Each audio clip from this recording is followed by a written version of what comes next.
I do understand that you learned a whole lot about Ashtanga from the practice itself and from what Guruji showed you. Can you tell us a little bit about how Guruji taught you to teach?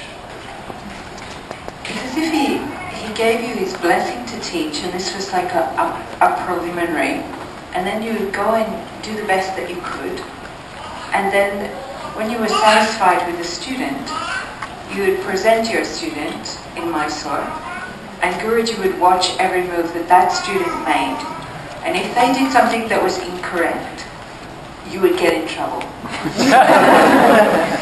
But I think that the greatest gift that he gave us, in our generation, no one practiced yoga because they were interested in being yoga teachers.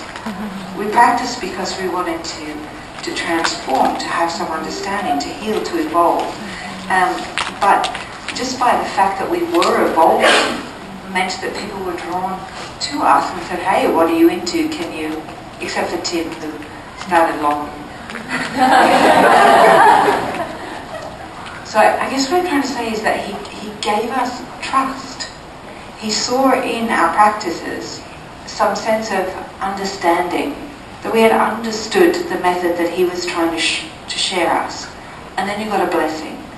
And then you went and tried to share the practice as you understood it with someone else.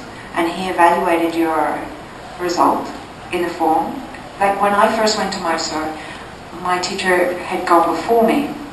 And the guidance I got from Graham Othel was, you go, you stand at the front of the mat, you keep your mouth closed, you begin, you do not waver, you do not think, and you practice. And as soon as you make a fault, he will stop you. Yeah? So the aim of the game is to get from the beginning to the end. Now, and then if you made it right through, if he let you do the whole thing, then Graham got the pat on the back. You see what I mean? So that was my experience of it, and I'm sure everyone has a different one.